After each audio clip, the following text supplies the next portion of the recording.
Media. I'm your hostess, the Cinegeek, and today I'm going to be talking about the chilling adventures of Sabrina. So this was an 8-issue comic book and is now a 11 episode with a second season on the way. Netflix series by Roberto Sacasa, who is also doing Riverdale, and he also did write the comic book, which is fun. So I'm going to kind of compare the comic book to the show because despite the fact that they were both done by the same person, are very different. So the first of the comic book was titled The Crucible, Something Wicked. I'm trying to read, but I'm not wearing my glasses and I can't see it. So the story starts off with on Halloween 1951, which is a year after Sabrina was born. Of course, in the TV series, it's modern, so Sabrina's like 16 in 2018, so she was born probably in 2002 in October. So she's a daughter of Edward Theodore Spellman, the High Priestess of the Church of Night, and a mortal named Diana. Diana steals Sabrina to spare her, but Edward catches up to them, and he kind of curses Diana, which causes her to become catatonic, and then he leaves her at the Heartstone Clinic for the mentally unwell, and then raises Sabrina with the help of his two sisters, Hilda and Zelda. So that's very different from the TV show, where Sabrina doesn't seem to know either of her parents at all. They died when she was an infant in a plane crash. Okay, so now the comic book does a lot of time jumps. So we're going to 1958 to see Sabrina's 6th birthday.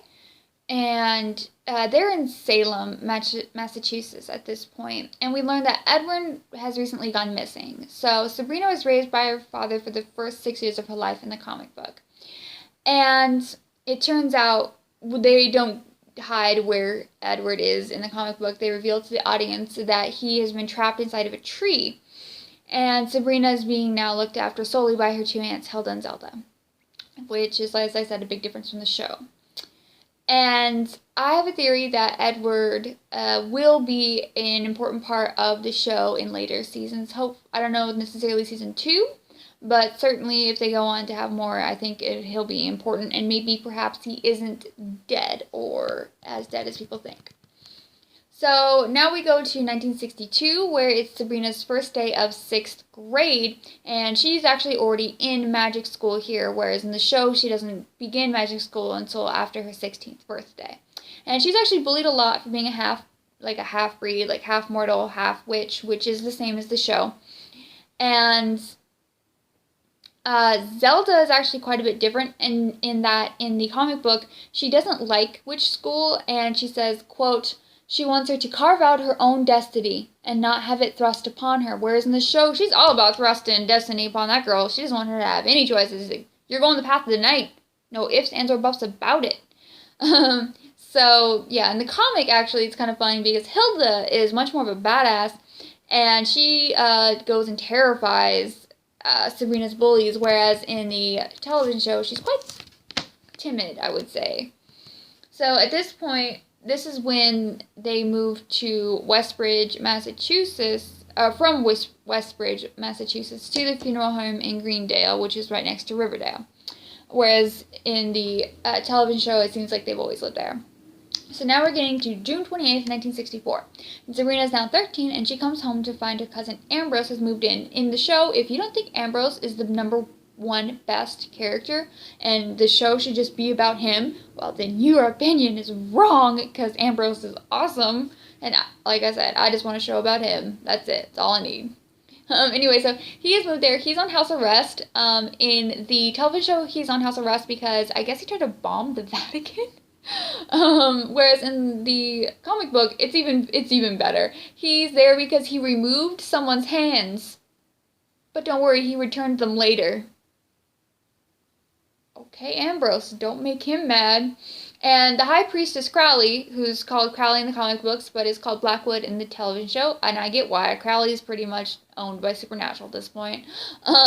He wanted to spirit him away to the netherworld, but the aunties intervened and promised to rehabilitate him. So he is on house arrest.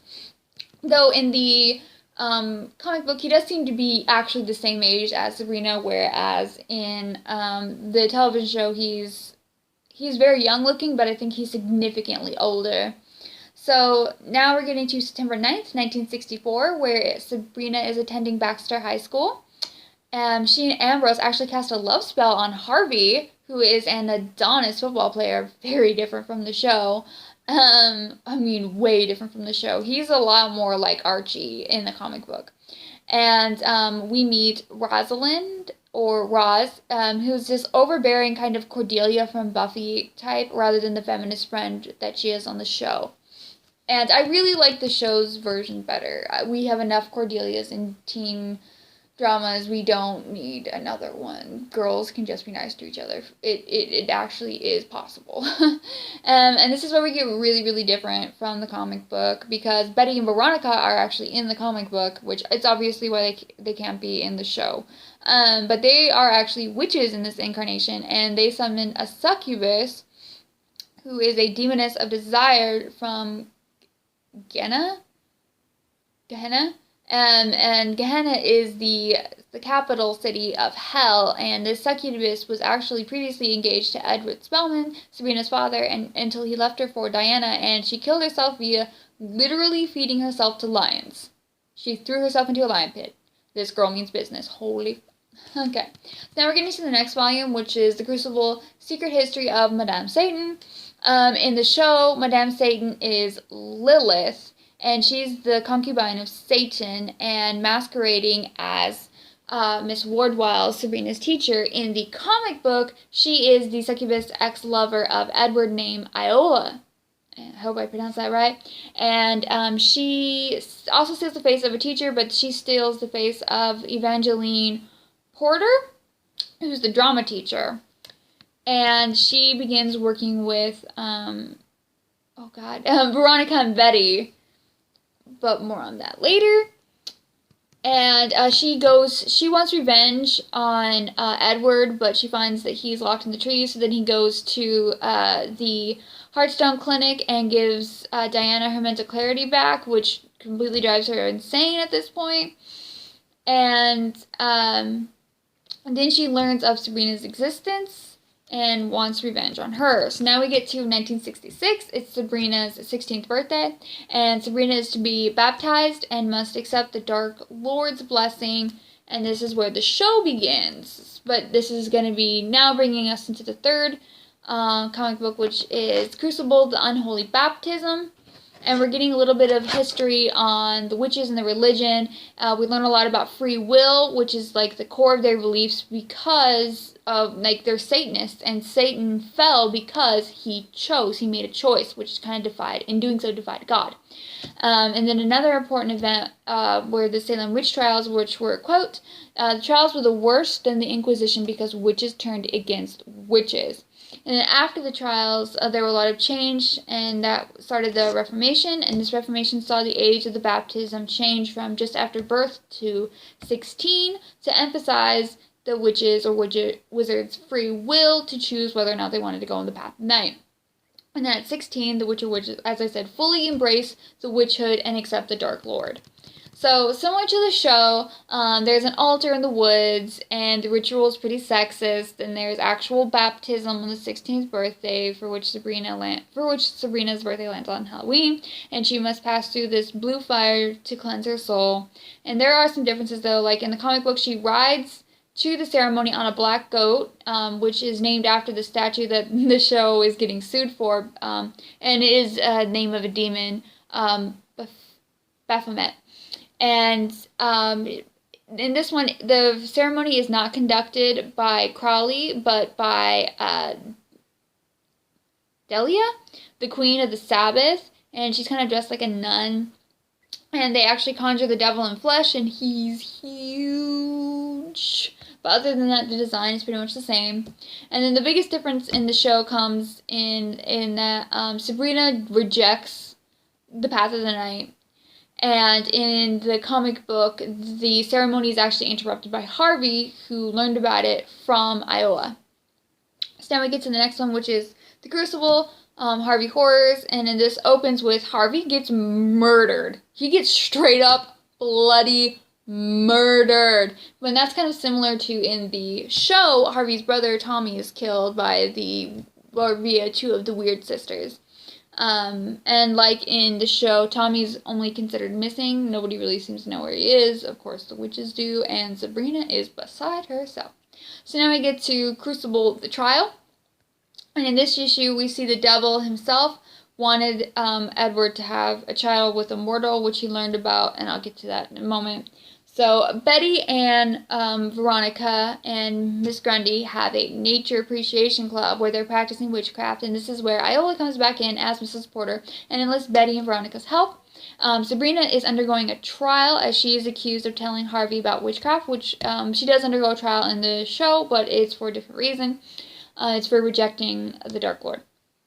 So during the trial, she's given the satanic stigmata, which are hot coals that burn her if she's lying, and the same thing with witch's needle that pierce her if she's lying. And what happens is the coals and needles don't hurt Sabrina. Instead, they respectively hurt Betty and Veronica.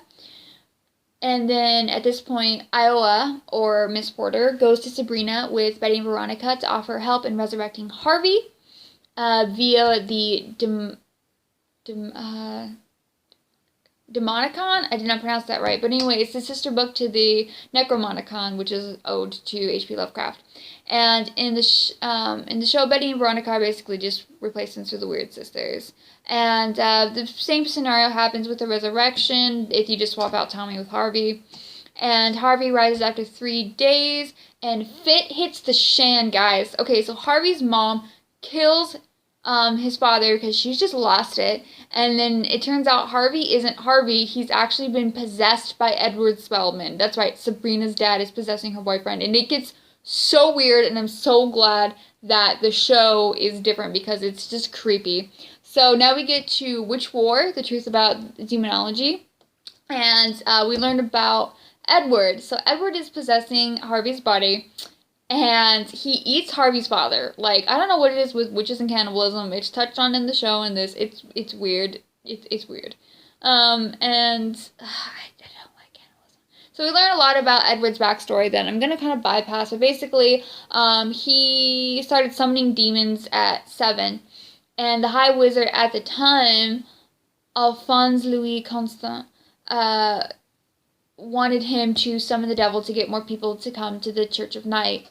And he ends up using this shapeshifter demon to trick him into believing, and everyone into believing, that he was able to summon the devil. And he did this by promising, the demon's name is Apuza's, promising her the high priestess's soul, because this high priestess was basically beating him because he couldn't, conjure the demon, and he made him all these promises that he didn't uphold, and he was just in it for power and wealth.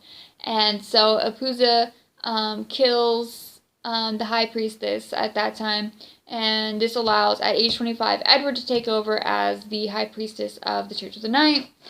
And Hilda and Zelda, we learn, are actually the ones who trapped him in that tree. And in the comic book, the Weird Sisters are actually fortune tellers, and they're the one who tell him he needs to marry a mortal, which was, for their community, considered wrong, if not, tantamount to, breaking the law. Anyway, so that's how we get Sabrina's existence. So now, I will say, he did not love Diana. He was using her as a means to an end. So now we get into Witch Wars, Psychopomps, which is the 8th issue.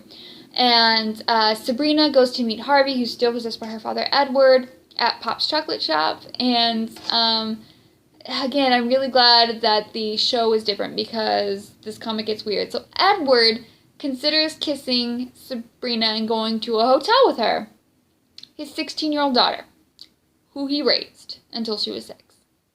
And, quote, "There are certain lines that can't be crossed, but on the other hand, why not?" Ew. So they hug, and he reminisces that their bodies fit together perfectly, which he should find more disturbing than he does. So then Psychopomps attack. Hilda and Zelda send them after Harvey because they are, quote, creatures that are responsible for ferrying the dead and undead from the mortal coral of Earth to the shadowy realm of the afterlife. And they learned from Salem and Ambrose that she helped raise Harvey and they need to put him back because everything comes with a price.